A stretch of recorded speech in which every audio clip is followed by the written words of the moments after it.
എല്ലാവരും മ്യൂച്വൽ ഫണ്ടിൽ ഇൻവെസ്റ്റ് ചെയ്യാൻ പറയും. പക്ഷേ ഏത് മ്യൂച്വൽ ഫണ്ടാണ് നമ്മുടെ റിസ്കിനനുസരിച്ച് ബെറ്റർ എന്ന് ആരും പറഞ്ഞു തരാറില്ല. എന്നാൽ ആ ടോപ്പിക് നമുക്ക് ഇന്നിവിടെ കവർ ചെയ്യാം. Myself Nithin Nair and welcome to our YouTube channel finance by Nithin. First നിങ്ങൾ അറിഞ്ഞിരിക്കേണ്ട പോയിന്റ് എത്ര കൊല്ലത്തേക്ക് നിങ്ങൾ ഇൻവെസ്റ്റ് ചെയ്യാൻ പോകുന്നു എന്നാണ്. സപ്പോസ് ഒരു ഷോർട്ട് ഡ്യൂറേഷൻ ആയിട്ടുള്ള 1 or 2 years മാത്രമേ ഇൻവെസ്റ്റ് ചെയ്യാൻ പോകുന്നുള്ളൂ എന്നാണെങ്കിൽ എപ്പോഴും സേഫ് ആയിട്ടുള്ള മ്യൂച്വൽ ഫണ്ട്സ് ആണ് സെലക്ട് ചെയ്യാൻ. Like short term debt funds അല്ലെങ്കിൽ ആർബിട്രേജ് മ്യൂച്വൽ ഫണ്ട്സ്. കാരണം short term debt funds invest ചെയ്യുമ്പോൾ അവിടെ കൂടുതലും ഫണ്ട് ഇൻവെസ്റ്റ് ആയി പോകുന്നത് ബോൺസിൽ മാത്രമാണ്. അങ്ങനെ ആകുമ്പോൾ നിങ്ങൾക്ക് വളരെയധികം സേഫുമാണ്. സ്റ്റാൻഡേർഡ് ആയിട്ടുള്ള ഒരു 8.5% റിട്ടേൺസ് എക്സ്പെക്ട് ചെയ്യാം. ആർബിട്രേജ് മ്യൂച്വൽ ഫണ്ട്സ് പറഞ്ഞാൽ തന്നെ ഒരു സാധനത്തിന്റെ വില മേ ബി 2 മാർക്കിൽ 2 പ്രൈസ് ആവാം.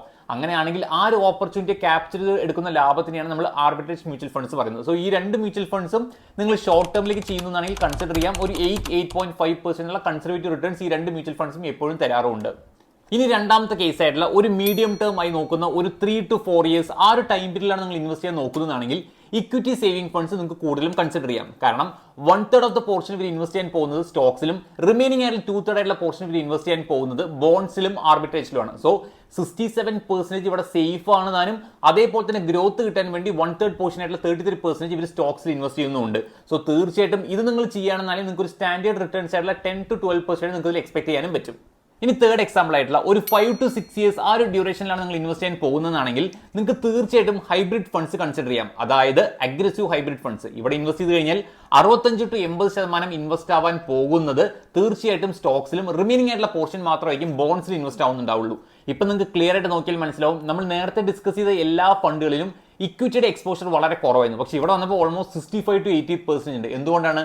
5 to 6 years ഉള്ള ലോങ്ങർ ഡ്യൂറേഷൻ കിട്ടുന്നതോറും നമ്മൾ സ്റ്റോക്ക് മാർക്കറ്റിൽ കൂടുതൽ പൈസ ഇൻവെസ്റ്റ് ചെയ്യുന്നതോറും നമ്മുടെ റിസ്ക് എന്ന ഫാക്ടർ ഇവിടെ കുറഞ്ഞുകൊണ്ടിരിക്കും. സോ തീർച്ചയായിട്ടും ഒരു 5 to 6 years ആണ് നോക്കുന്നതാണെങ്കിൽ അഗ്രസീവ് ഹൈബ്രിഡ് ഫണ്ട്സിനായിരിക്കും നിങ്ങൾക്ക് ബെറ്റർ ആയിട്ടുള്ള ഓപ്ഷൻ.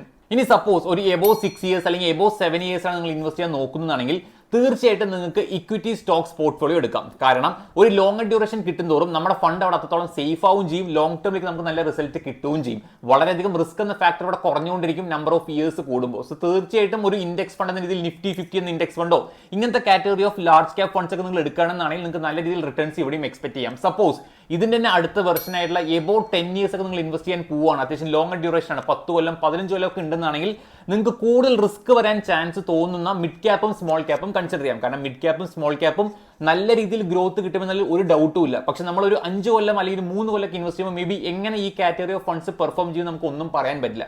പക്ഷേ എബോവ് 10 years ആണെന്നാണെങ്കിൽ തീർച്ചയായിട്ടും മിഡ് ക്യാപ്പും സ്മോൾ ക്യാപ്പും കാറ്റഗറി ഓഫ് ഫണ്ട്സ് എടുക്കും തോറും ലോങ്ങർ ഡ്യൂറേഷൻ ആവും തോറും നമുക്ക് അവിടെ അത്യാവശ്യം റിസ്ക് കുറയും ചെയ്യും. നമുക്ക് ലോങ് ടേമിലേക്ക് ബെറ്റർ റിട്ടേൺസ് കിട്ടുകയും ചെയ്യും. സോ നിങ്ങൾ എത്ര കൊല്ലം ഇൻവെസ്റ്റ് ചെയ്യാൻ പോകുന്നു എന്ന് ആദ്യം ഒരു ഐഡിയ ഉണ്ടാക്കുക. ആ ഐഡിയയുടെ പുറത്തായിരിക്കണം നിങ്ങൾ ഏത് ഫണ്ടാണ് സെലക്ട് ചെയ്യേണ്ടതെന്ന് തീരുമാനിക്കേണ്ടത്. സോ നമ്മൾ എല്ലാ കാറ്റഗറി ഓഫ് ഫണ്ട്സും പറഞ്ഞു തന്നിട്ടുണ്ട്. ഇതിൽ എത്ര കൊല്ലം നിങ്ങൾ ഇൻവെസ്റ്റ് ചെയ്യാൻ പോകുന്നു അതിനനുസരിച്ച് ഫണ്ട് എടുത്തുകൊണ്ട് നിങ്ങൾ ഇൻവെസ്റ്റ് ചെയ്യുക. സോ ഇതുപോലുള്ള ഇൻഫോർമേറ്റീവ് വീഡിയോസിന് വേണ്ടി നമ്മുടെ പേജ് സബ്സ്ക്രൈബ് ചെയ്യുക, ലൈക്ക് ചെയ്യുക, ഫ്രണ്ട്സായിട്ട് ഷെയർ ചെയ്ത് കൊടുക്കുക. Thank you.